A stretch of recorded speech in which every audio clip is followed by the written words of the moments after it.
Sur le temps que tu étais en train de te faire dorer la pilule à la montagne, j'ai été voir Maléfique, Donc que tu tu as n'as fait pas un vu, film je pense. d'animation, c'est ça? Bah non, avec Angelina Jolie. Qu'est-ce qu'il y a d'elle réellement à part la voix? Mais c'est vrai qu'elle est un peu...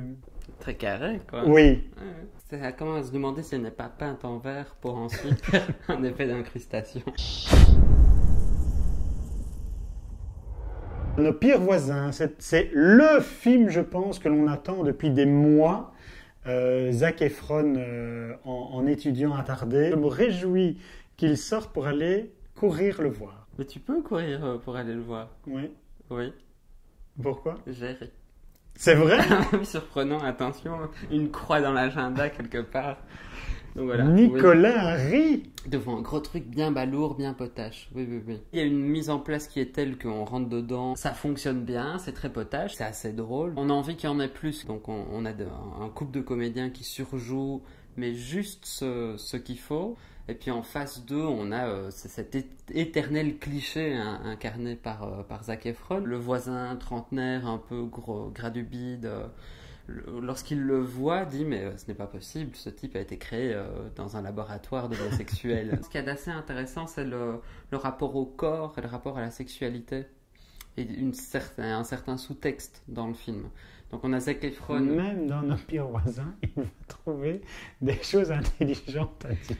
Mais c'est là, en fait, je trouve que c'est un film qui est un reflet très intéressant de la société américaine. Ce côté complètement iconique de Zac Efron, déjà employé dans Paperboy. Tu te souviens de son petit slip blanc dans le film? Pas du tout. Le film où Nicole Kidman lui fait pipi dessus. Non, j'ai pas vu ça. Non, ben voilà. Ah, pourtant, c'est quand même bizarre. Une petite scène d'urologie avec Nicole Kidman, même si c'est dépourvu Et de Zac toute Efron et que sexualité. je n'ai pas vu. Zac Efron en slip blanc qui joue avec un tuyau d'arrosage et tu n'as pas couru, tu n'es non, pas allé voir le film. Tu as une mauvaise image de moi. Hein. Ah, c'est peut-être parce que j'ai dit que le film était très mauvais, donc tu as suivi mon conseil et tu n'es pas allé le voir. Tu m'as peut-être Donc pas voilà. donné Tous les éléments. tous les éléments pour que je le voie. Quand tu dis que le corps de Zac Efron est complètement artificiel, ça veut dire que lui aussi, on l'a peint en vert pour lui mettre des muscles comme Angela Non, Jolie qu'on lui a mis. Du tout. Ce n'est pas selon un sport naturel qu'il obtient le corps qu'il a. Et lui, le sport, ça fonctionne. Oui, enfin en même temps, il a commencé le sport à 14 ans quand il mettait du fond de teint, tu vois. Donc je n'ai jamais mis de fond de teint, le sport ne fonctionnera jamais. Nous allons passer au film suivant qui a été sélectionné officiellement au Festival de Cannes cette année, L'homme qu'on aimait trop. Oui, mais hors compétition. Ah, c'est une sélection qui ne servait pas à grand chose. Si, mais pour un téléfilm, c'est mieux d'être hors compétition. Parce qu'en compétition, ça arrive, hein, ceci dit. C'est aussi bien que La Chambre Bleue. C'est mieux que La Chambre Bleue sous certains aspects et ça l'est vachement moins sous d'autres. Alors on a Guillaume Canet, on a Catherine Deneuve, on l'a remaquillée par-dessus son lifting qui est quand même relativement discret par rapport à beaucoup. Hein. Quoi, son lifting? Oui. Elle a la moitié du visage qui ne bouge plus. Mais non. Et alors on a Adèle Haenel. Ah, c'est vrai. Oui. Ah, que l'on va bientôt voir sur MrMer.com en interview. C'est bien, c'est pas bien. C'est très bien et puis ça ne l'est plus. Donc, le voilà. début est emballant. Le début est très très emballant, je veux dire même les 3/4 du film. Et je pense que la partie du procès, qui est X années plus tard, ne fonctionne pas du tout. Je suis plus emballé a posteriori, surtout parce que j'aime beaucoup Adèle Haenel et qu'elle est sublime. Catherine Deneuve est vraiment bien, mais elle est toujours bien dans les films de Téchiné. Je pense qu'elle montre un autre visage ici. Elle va plus loin dans son jeu, alors que ça paraît tout simple, mais au niveau des jeux de relations, des sentiments contenus. Passons au troisième film. Quel est-il?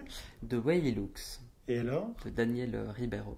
Oui, ça raconte l'histoire de... Ça raconte l'histoire d'un adolescent aveugle. Dans sa classe, il y a un nouvel étudiant. Il va se découvrir en fait des sentiments pour cette autre personne qu'il ne voit pas, qui est genre le belâtre de la classe, dont sa meilleure amie est tombée fatalement amoureuse. On a tout un jeu de tissu relationnel. Comment vivre une relation quand on est aveugle, c'est déjà un point. Comment la vivre quand on est aveugle homosexuel, c'en est un autre. Il y a énormément d'enjeux.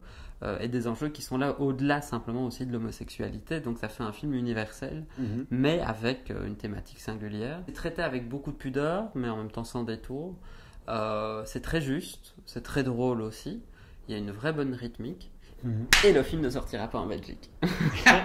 Et donc, on peut le télécharger où? On ne peut pas le télécharger, mais il sortira, il aura une sortie DVD, il est en France et il y a de fortes chances qu'il soit présenté en festival. Je ne te raconterai pas que le joli acteur du film est en fait en couple avec l'acteur d'un autre film qui était présenté à Berlin. C'est vrai? Oui. Mais je ne te le raconterai pas.